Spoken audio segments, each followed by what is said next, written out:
에어컨을 켰는데요. 문을 닫으시면 더 좀 시원할 것 같은데, 저 뒤에도 문을 닫으시죠.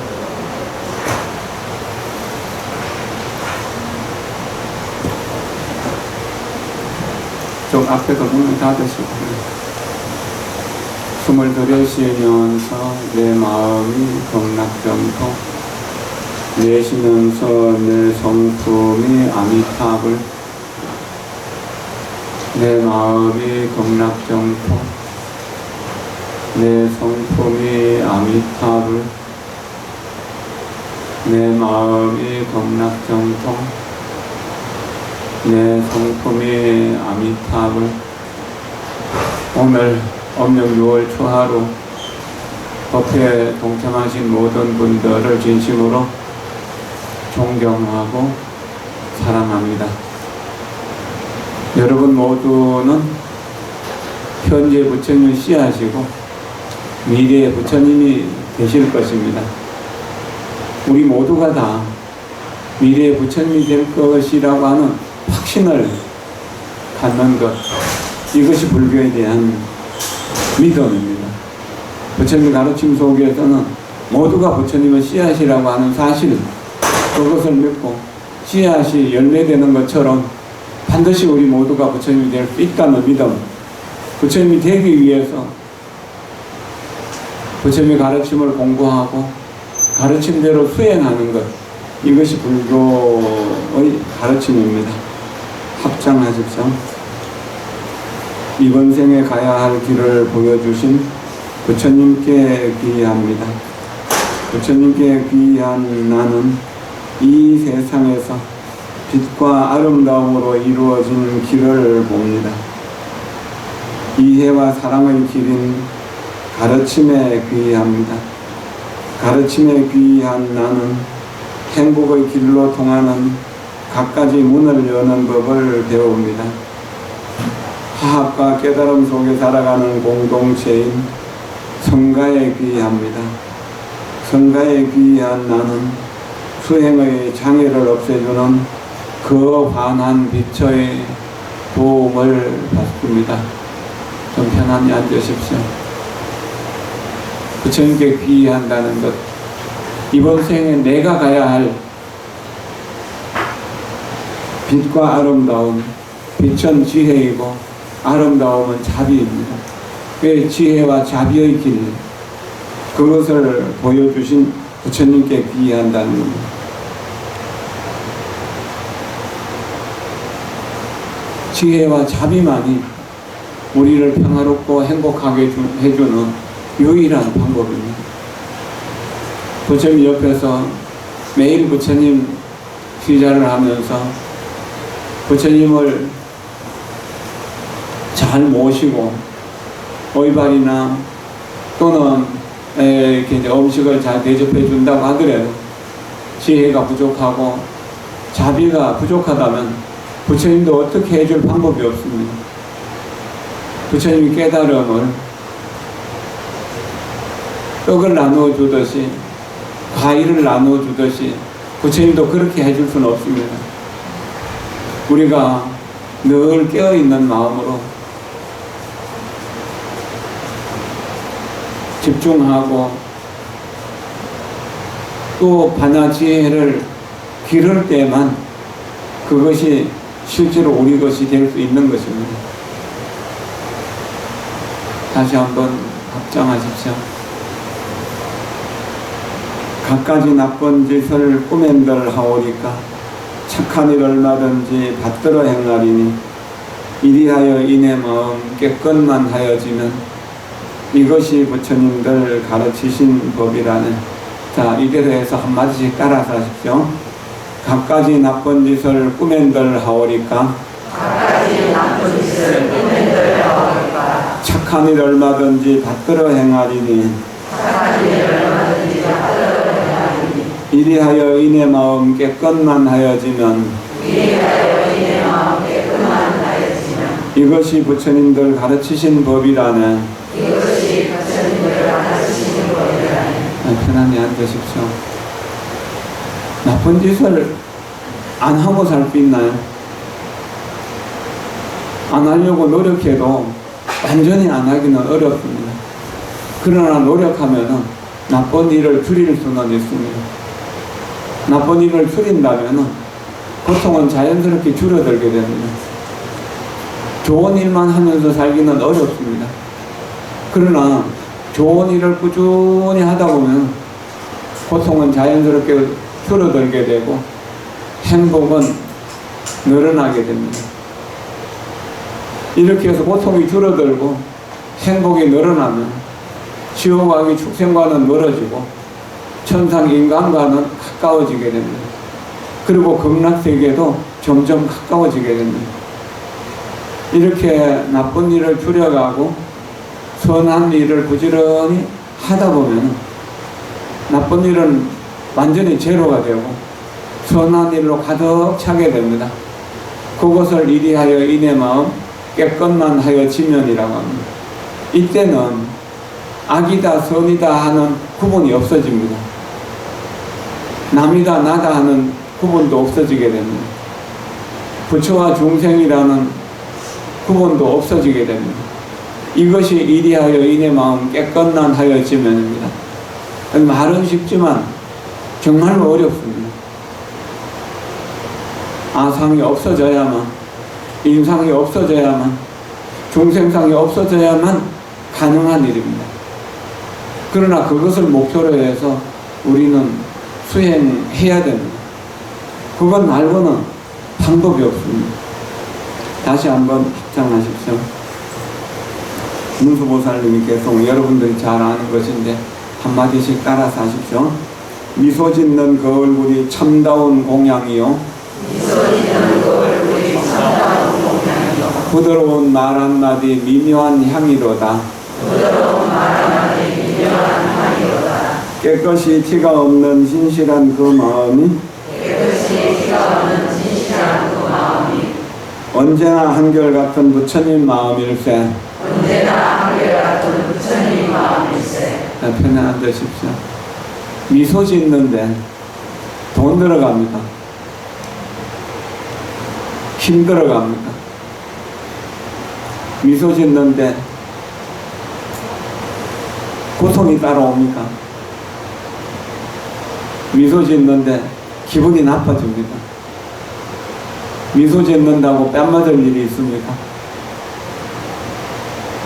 힘도 안 들고 돈도 안 들고 남들에게 줄 수 있는 가장 좋은 선물, 이것이 환한 미소입니다. 부처님께서 어느 날 법상에 앉아서 법문을 하시려고 하는데 제석천왕이 연꽃 한 송이를 올립니다. 그에게 연꽃 한 송이를 받아들고 대중에게 보입니다. 아무 말씀도 없어지죠.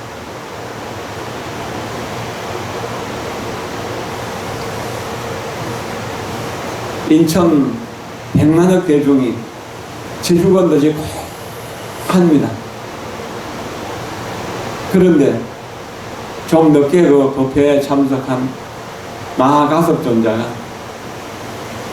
부처님이 꽃을 든 소식을 분명하게 알고 빙고에 미소 짓습니다. 그러니까 부처님이 나의 열반 무엇인가 정법 한 자는 마하가섭에게 전하노라. 영산해상 거염하라고, 영산해상에서 꽃을 들어 보였다라고 하는 그런 화두입니다. 미소 짓는 것은 바로 부처님 뜻을 아는 것입니다. 부처님 법문을 듣고 무릎을 탁 치면서 미소 지을 수 있을 때 이것은 법의 기쁨, 법피라고 합니다. 그리고 법의 기쁨으로서 음식을 담기 때문에 법피식이라고 이야기합니다. 법을 좋아하는 것, 법을 기뻐하는 것으로 음식을 담는다. 그리고 법문을 듣고 부처님의 가르침, 이 내용을 사유하고 또 생각하고 또 생각합니다. 그렇게 해서 스스로 이거구나 하고 무릎을 탁 칠 수 있을 때, 고개를 끄덕일 수 있을 때, 그때 기쁨이 나타납니다. 이것을 선열이라고 합니다. 이 선열을 맛이라고 이야기하기 때문에 선열미라고 합니다. 수행자들은, 불자들은 법회식 선열미로서 날마다 일용할 양식을 삼습니다. 음식이 거칠더라도, 옷이 누더기라도 되더라도, 비가 새는 집에 앉아 있더라도 그것은 진정 걱정거리가 아닙니다.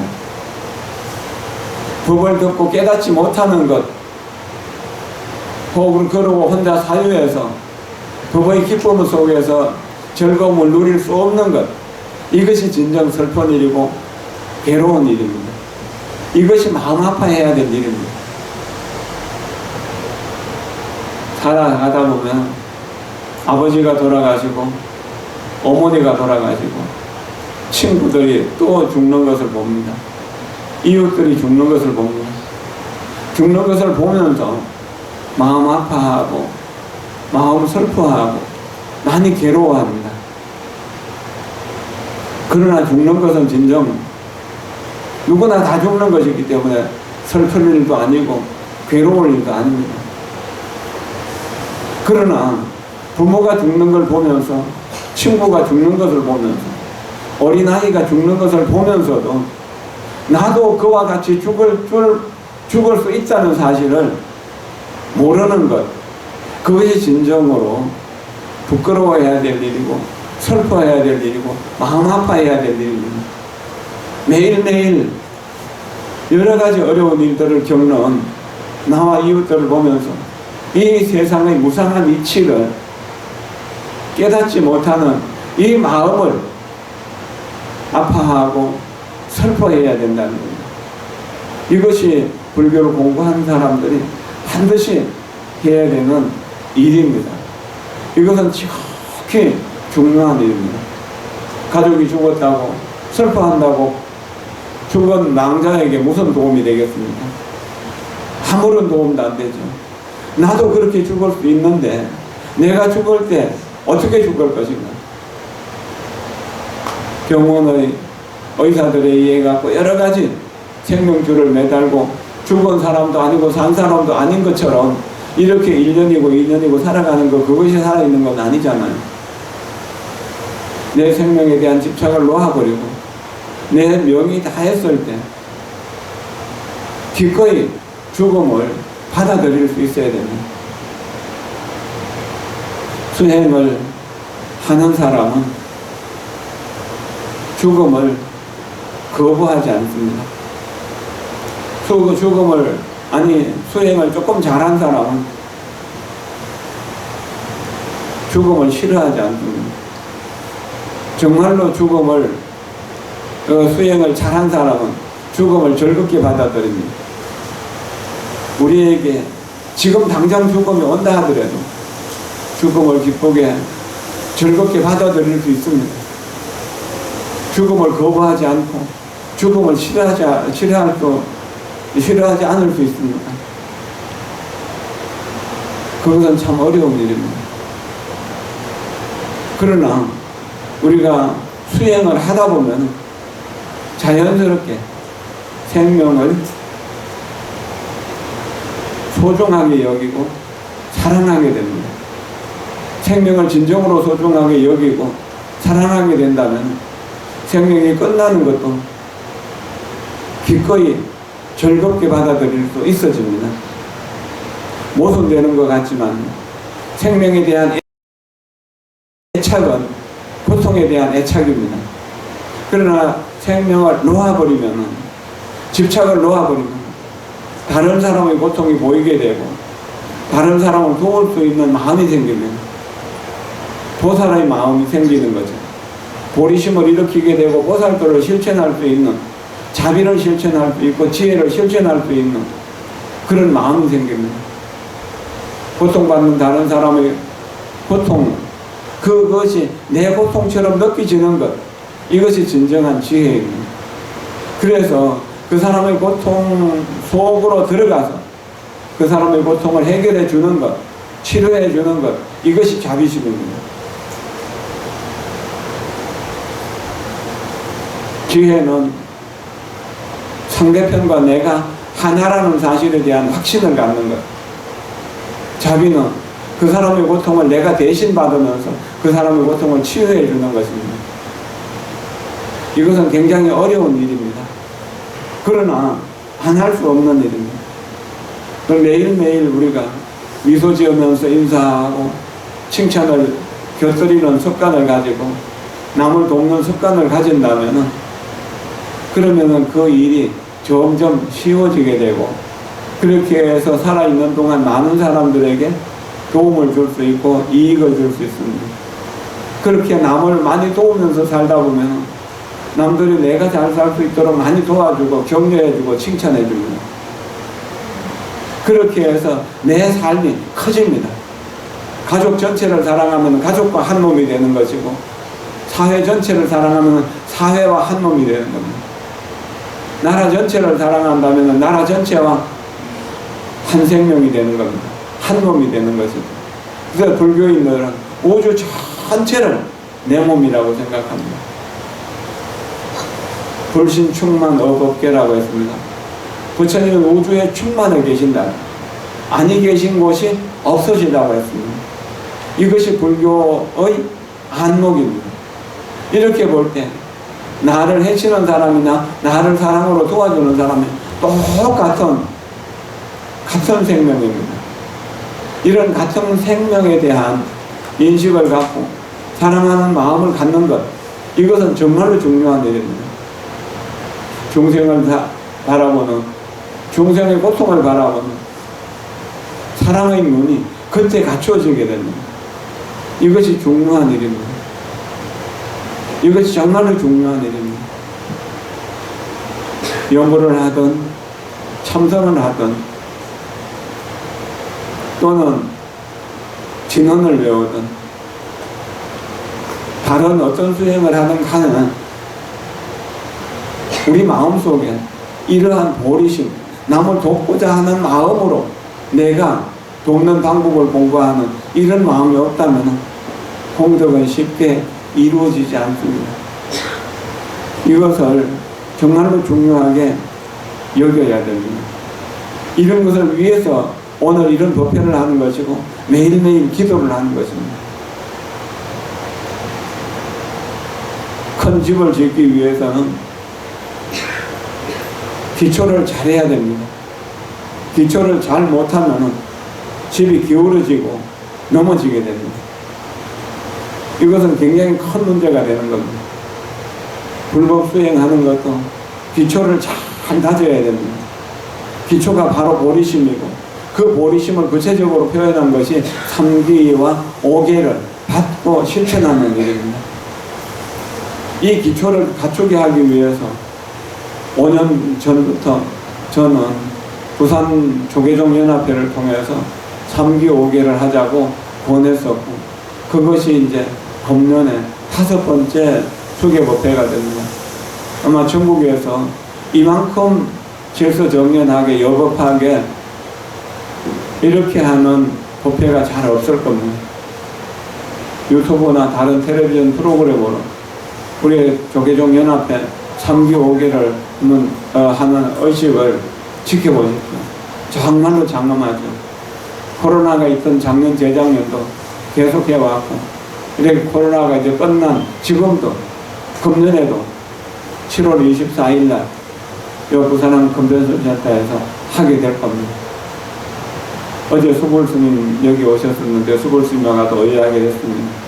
이제 좀 더 안정이 되면은 국제보살계를 열어서 아마 국제적으로 큰 행사 몇십만 명 모아가지고 한번 부산, 아니 한국을 떠들썩하게 불교를 한번 살려보자는 그런 의논을 했었습니다.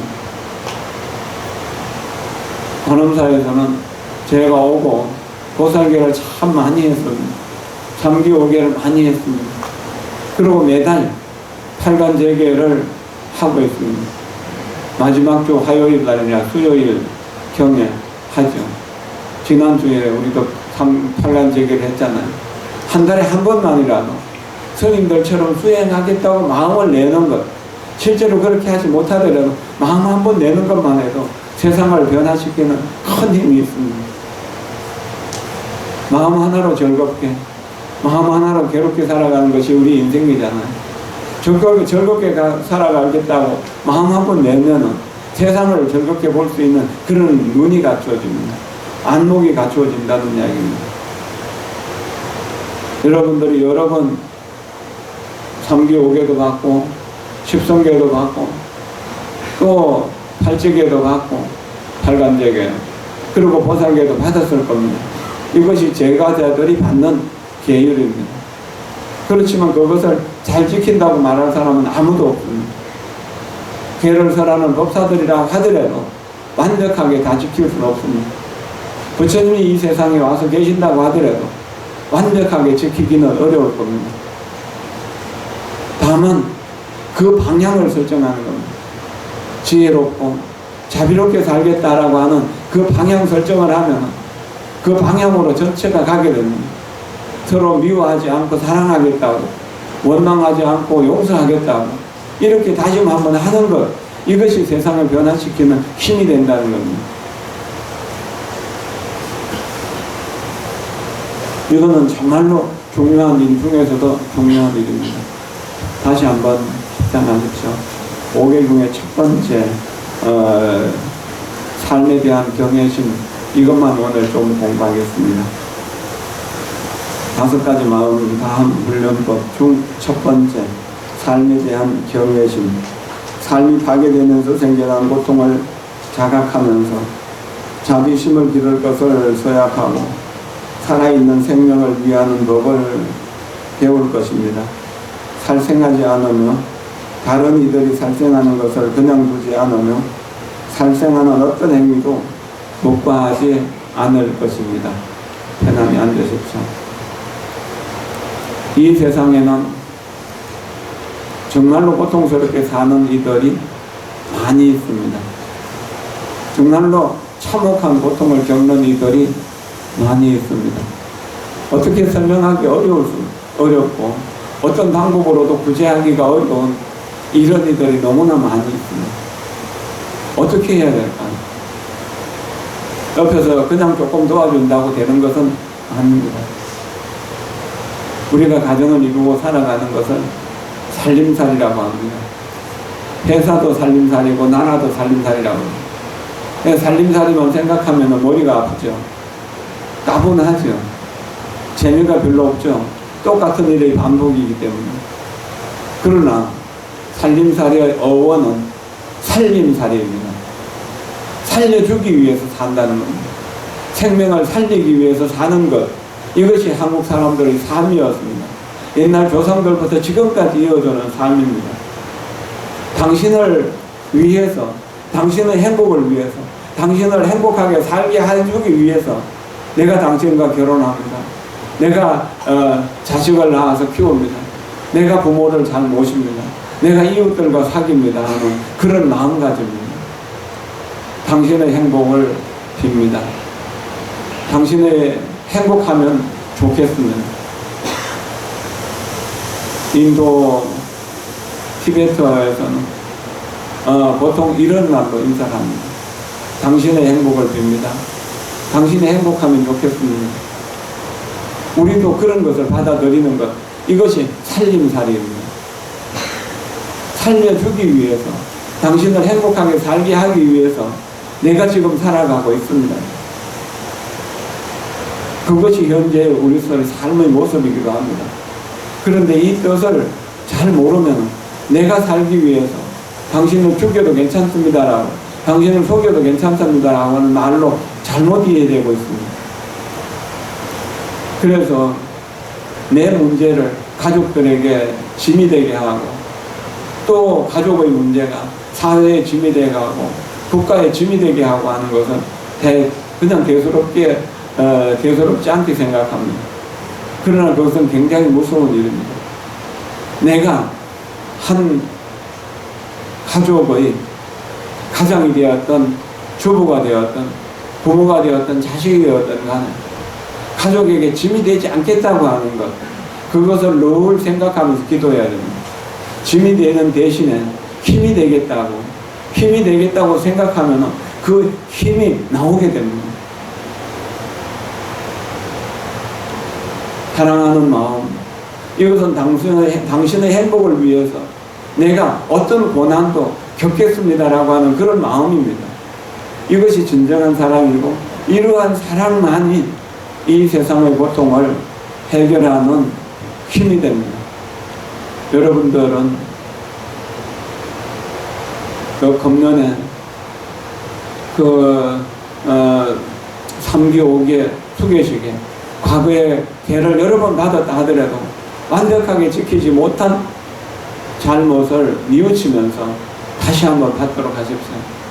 그리고 여법한 어떤 그 법회를 다른 사람이 본다면 다른 사람들에게 전법하는 효과도 엄청나게 큽니다. 부산에서 이런 여법한 3기, 5기 수계 법회 하는 것을 보면서 다른 도시에서 스님들도 그것을 많이 본받는다고 합니다. 한 5년 동안 이렇게 그것이 또 조계종 스님들에 대한 또 일반 신도들에 대한 의식을 바꾸는데도 어느 정도 역할을 하고 있다고 자부하기 때문에 저는 계속해서 이 일을 도울 것입니다. 부산에서 오랫동안 30년 이상 사는 동안에 부산 불자들에게 또 부산 사람들에게 업으로 양으로 많은 빚을 졌습니다. 이제 살아있는 동안 그 빚을 갚는 방법은 삶의 바른 길을 제시하고 그 바른 길로 함께 가는 것이라고 생각됩니다. 행복은 참된 사랑을 통해서만 이룰 수 있습니다. 이 세상에 사랑이라고 하는 말이 오해되고 사랑이라고 하는 말이 오해됨으로 인해 가지고 그 오해가 눈물의 씨앗이 되고 고통의 씨앗이 되는 경우들이 너무나 많습니다. 사랑은 생명을 살림입니다. 살림살이입니다. 이 살림살이를 제대로 한다면 모든 문제가 그 안에서 해결되고 풀릴 수 있게 될 것입니다. 합장하십시오. 행복은 참된 사랑을 통해서만 이룰 수 있습니다. 이런 사랑이 충만한 세상을 극락세계라고 합니다. 저 육도 윤회를 벗어난 극락세계에 왕생하려는 사람은 마땅히 3가지 복을 닦아야 합니다. 첫째 복은 부모님께 효도로 봉양하고 스승과 어른을 잘 받들어 모시며 자비로운 마음으로 살생을 금하고 방생하는 등 10가지 선업을 닦는 것입니다. 두 번째 복은 산부님께 진심으로 귀의하고 5개, 8관제계, 10선계, 또 보살계 등 여러가지 계를 두루 갖추고 위를 범하지 말아야 됩니다. 위를 범하지 않는다는 것은 남의 손가락질 받을 일, 남의 눈에 가시가 되는 그런 행동을 하지 않는다는 뜻입니다. 오히려 꽃이 되고 또 아름다움을 보여줄 수 있는 그러한 행을 해야 된다는 것이죠. 세 번째, 본심을 일으켜서 인과를 깊이 믿고 대성경전을 독송하면서 아미타불을 부르며 부지런히 다른 사람에게도 그렇게 할 수 있도록 이끌어 주는 것입니다. 이렇게 하면은 다 극락세계에 태어날 수 있습니다.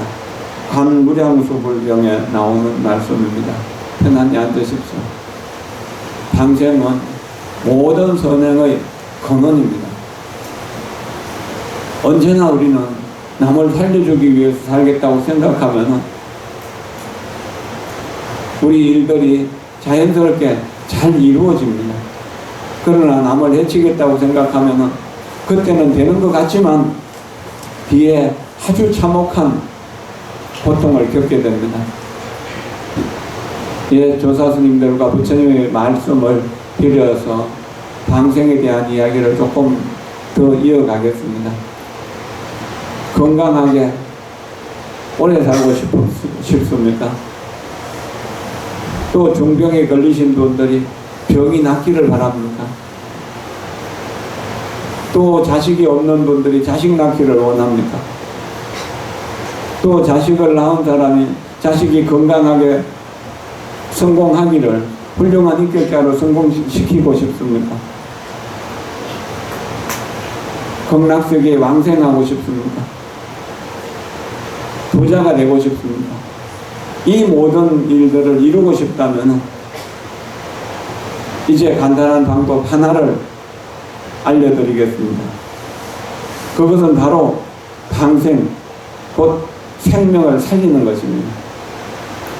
방생업을 행하도록 노력하십시오. 자비의 실천은 방생입니다. 지혜의 실천도 방생입니다. 내 마음속에 미움이 없다면 어떻게 남이 나를 해칠 수 있겠습니까? 이것은 홍일대사께서 하신 말씀입니다. 홍일대사는 1880년에서 1942년까지 사신 분입니다. 정말로 천재적인 재능을 가지고 사회에서도 많은 역할들을 하시다가 38살 좀 늦은 나이에 출가하셨습니다. 출가해서 한 24년 이렇게 사시는 동안에 정말로 몇백 년 이상을 사신 스님들보다는 훨씬 더 많은 일을 하셨습니다. 특히나 계율을 정립하는 일을 평생 동안 하셨습니다. 그리고 요양원, 양로원도 하신 그런 기록들도 있습니다. 대단하신 분입니다. 이 홍일대사가 출가하게 된 것은 인광대사라고 하는 분의 본문에 감화했습니다. 인광대사는 청나라 말에 1860년에 태어나셔가지고 1940년에 돌아가셨으니까 81세를 사신 분입니다. 이분은 정토종 연구를 부지런히 하셔가지고 많은 상서를 남겼습니다. 파도놓고 연불하세, 어심권코 연불하세라는 말로 그런 책이 나와서 많은 이들이 연불할 수 있도록 이렇게 이끌어졌습니다. 그 책 2권을 번역하신 분은 전남대학교 법대에서 강의를 하고 계시는 보적거사 김지수 거사입니다. 그분이 또 번역한 운명을 바꾸는 법, 요범사원도 우리가 여러 차례 공부한 일이 있잖아요. 지금도 눈을 뜨고 보면은 바르게 살아가는 길, 행복하게 살아가는 길을 보여주시는 분이 많이 있습니다. 인강대사 문초가 최근에 또한 책으로 만들어져 나왔습니다.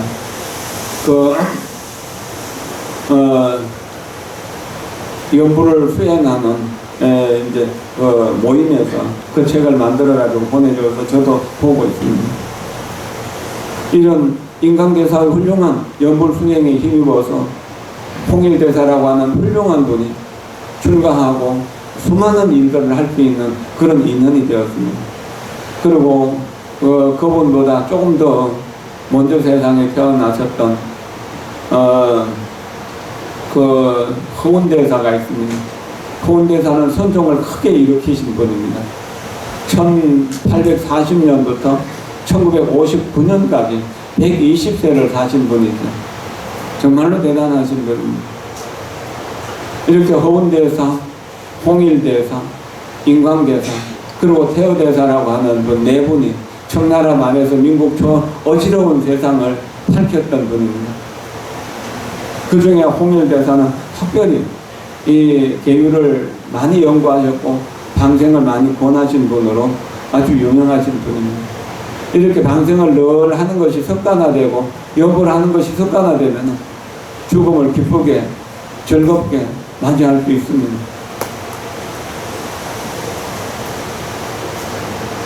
그런다면 살아있는 가는 모습은 자연스럽게 행복하고 평화롭지 않겠습니까? 지금 평화롭고 행복하지 못한 사람은 어떻게 죽을 때 10번 연불해서 극락세계 갈 수 있나요? 즐겁게 그 죽음을 맞이할 수 있나요?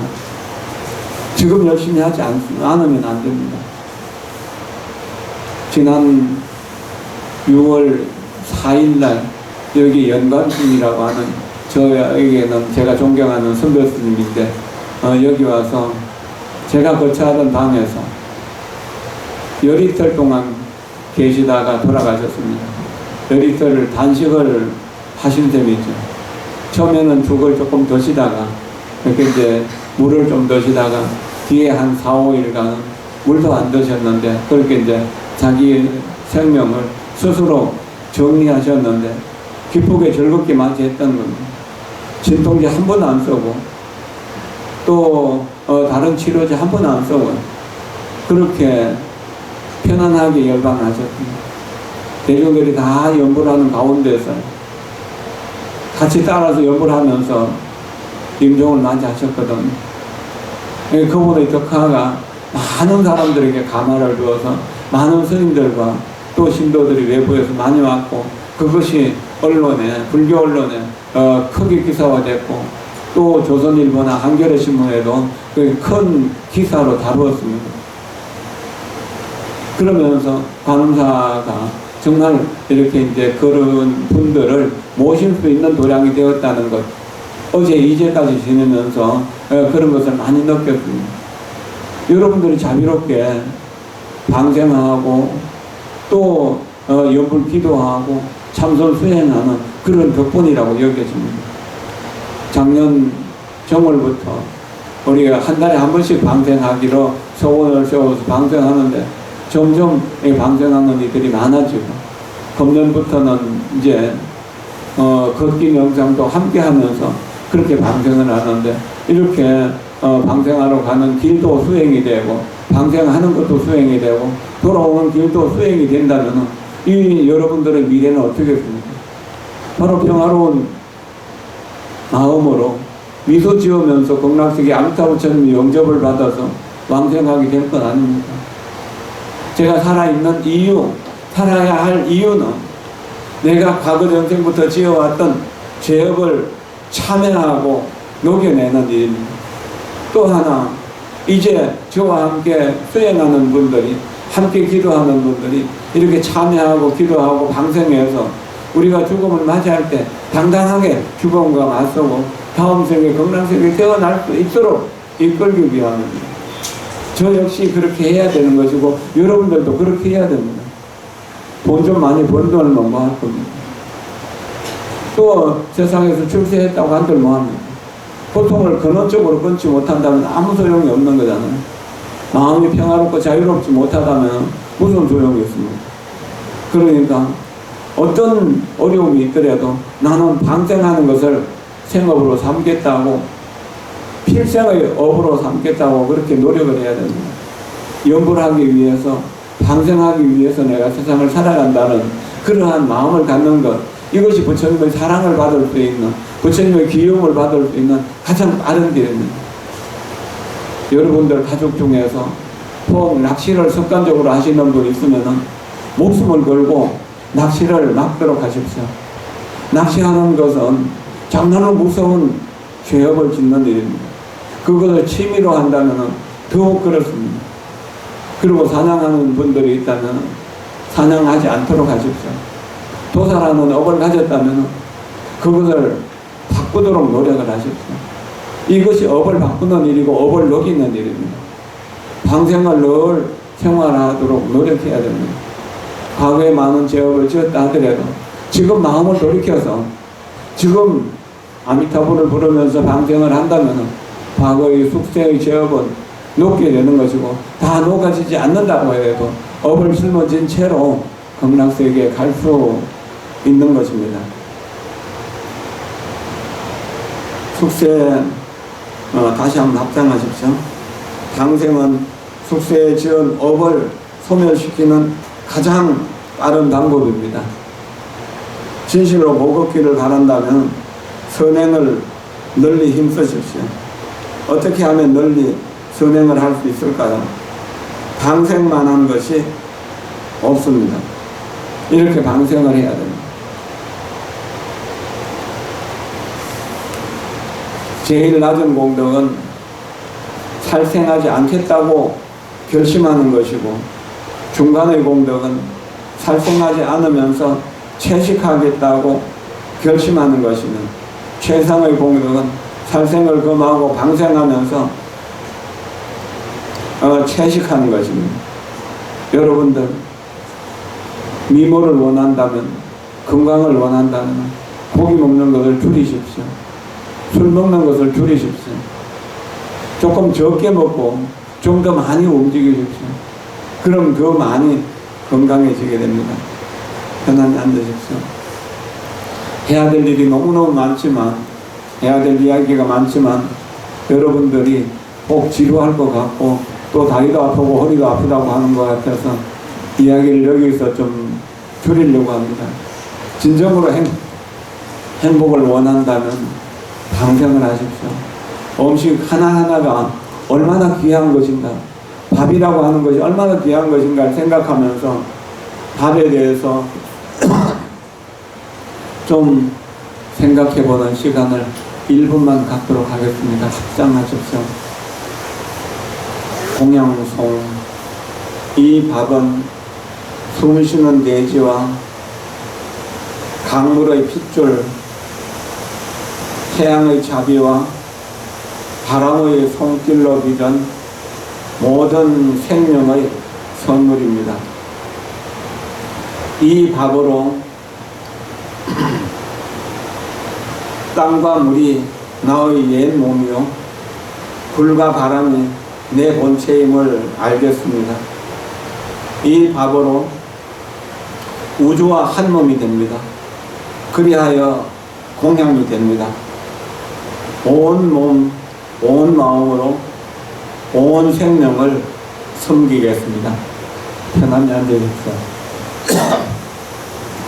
요번에 영감스님이라고 하는 훌륭한 스님을 보내드리고 어제 이제까지 지내는 동안에 수경스님이라고 하는 영감스님과 아주 친한 도반스님의 도움을 많이 받았습니다.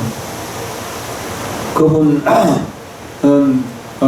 새만금 그 넙지가 없어지는 것을 걱정하면서 삼보일배로 전국을 누볐고 낙동강을 또 걷기도 하고 그러면서 환경운동가로서 사회운동가로서 아주 큰 역할을 하시는 분입니다. 금년에 74세이신데요. 도법스님, 수경스님, 영감스님 세 분은 아주 친한 도반으로서 또한 이런 일들을 함께한 분으로서 아주 이제 우리 불교계에는 뛰어난 인물로 여겨지고 있습니다. 이 수경스님께서 70세가 되실 때 조그마한 소책자로 음식에 대한 밥에 대한 이야기들을 풀어내면서 밥을 제대로 먹을 줄 아는 것, 이것이 부처로서 살아가는 길이라고 하는 것을 밝혀졌습니다. 그것을 요약해서 금방 읽었던 지소하풍, 땅과 물과 바람과 저 태양이 바로 우리의 생명이고 밥의 근원이라고 하는 사실을 이렇게 밝혀냈습니다. 그 밥으로 인해서 우주가 하나가 되는 그런 마음으로 공양하도록 우리 저 공양강 곳곳에 이 공양송을 크게 인쇄가 꽂혀놨습니다. 그리고 우리 종무소에서 그걸 복사해서 나눠주기도 합니다. 여러분들도 받아서 저 집에 식탁에 붙여놓고 매일 밥 먹을 때마다 읽는다면은 방생의 의미, 불법의 의미, 인생의 의미를 좀 더 잘 알게 될 것입니다. 그것은 아주 중요한 일입니다. 그리고 오늘은 진천유인 장정묘화보다 우리 옛날에 합창단 단장도 하셨고 또 운영위원회 총무감사도 하시면서 여러 가지 강사에서 큰 역할을 하셨는데 지병으로 고생하시다가 돌아가셨습니다. 돌아가실 때 저에게 전화를 해서 스님 저 이제 갑니다. 어디로 갑니까? 이제 극락세계 아미타 부처님 품으로 갑니다.